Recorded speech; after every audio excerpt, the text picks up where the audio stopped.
Hi எல்லாருக்கும் வணக்கம். இன்றைக்கி சண்டே ஸ்பெஷலில் நம்ம என்ன சமைக்க போகிறோம்னு பார்க்கலாம். நான் மீன் தான் இந்த தடவை எடுத்திருக்கேன். மீன் பார்த்திங்கன்னா குழம்புக்கும் சைடிஷ்க்குமே வாங்கியிருக்கேன். குழம்புக்கு என்ன மீன் வாங்கினேன் அப்படிங்கிறத பார்க்கலாம்.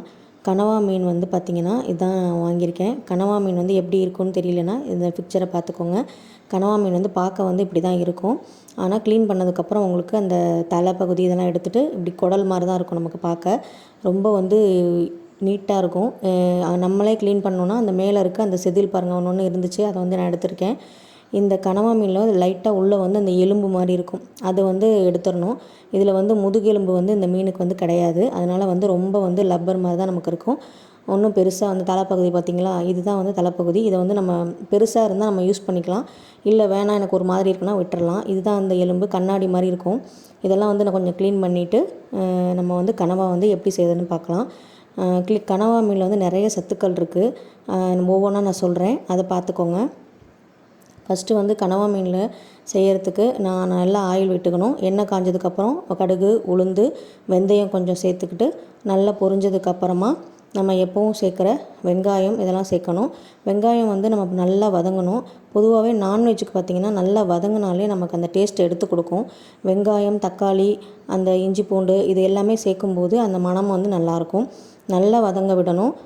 வெங்காயம் பார்த்திங்கன்னா நல்லா வதங்கினதுக்கப்புறம் பூண்டு போட்டாச்சு. பூண்டுக்கப்புறம் பார்த்திங்கன்னா நான் தக்காளி ஆட் பண்ணியிருப்பேன். தக்காளி நல்லா வதங்கிறதுக்காக கொஞ்சமாக கல்லுப்பு சேர்த்து நான் ஆட் பண்ணியிருக்கேன். இப்போ நல்லா மூடி போட்டு தக்காளி வேகணுங்கிறதுக்காக நல்லா மூடி போட்டு வெந்துருச்சு. அதுக்கப்புறம் பார்த்திங்கன்னா மஞ்சத்தூள், மிளகாத்தூள், மல்லித்தூள் எப்பவும் போல் நம்ம போடுறது தான். இது பார்த்திங்கன்னா எல்லாருக்குமே தெரியும். நான்வெஜ்னாலே மஞ்சள் தூள், மல்லித்தூள், மிளகாத்தூள் தான் போடுவோம்.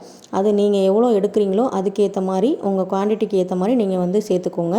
உப்பு, காரம்லாம் உங்களுக்கு ஏற்ற மாதிரி நீங்கள் சேர்த்துக்கலாம். கருவேப்பிலை, கொத்தமல்லி எல்லாம் ஆட் பண்ணி நல்லா வதங்கியிருக்கு பாருங்கள். மசால் அந்த பதத்துக்கு வந்துருச்சு. அதுக்கப்புறம் கனவாவை எடுத்து போட்டாச்சு. இந்த கனவா மீனில் பார்த்திங்கன்னா நிறைய சத்துக்கள் இருக்குன்னு ஆல்ரெடி சொல்லியிருந்தேன். இது பார்த்திங்கன்னா இதயத்துக்கு ரொம்ப ரொம்ப நல்லது. இதில் மெயினாக காப்பர் அதிகமாக இருக்குது. காப்பர் எதுக்கு யூஸ் ஆகுதுன்னா நமக்கு மூளைக்கு தேவையான ஆக்சிஜன் நமக்கு இருக்கிற காப்பர் மூலமாக தான் கிடைக்கிது. நம்ம உடலில் அட்லீஸ்ட் 2 மில்லி அளவாவது காப்பர் இருக்கணும்.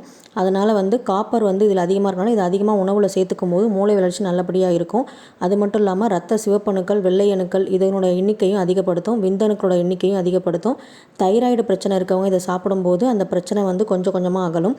இதயத்தை பலப்படுத்துறதுக்கு இது ரொம்ப ரொம்ப யூஸ் ஆகும் இந்த கனவா மீன். அதுக்கப்புறம் தேங்காய் பால் அரைச்சி ஊற்றி நல்லா கொதித்து வந்ததுக்கப்புறம் நமக்கு தோசையோ, இட்லியோ, சாப்பாடோ எதில் வேணால் நம்ம ஊற்றி சாப்பிடலாம்.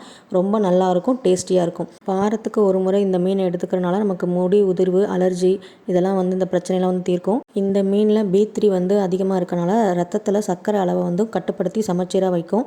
இப்படிப்பட்ட ஹெல்த்தியான மீனை வாங்கி ஒரு தடவை ட்ரை பண்ணி பாருங்கள். இந்த வீடியோ உங்களுக்கு பிடிச்சிருந்தால் லைக் பண்ணுங்கள், ஷேர் பண்ணுங்கள், மறக்காமல் சப்ஸ்கிரைப் பண்ணுங்கள்.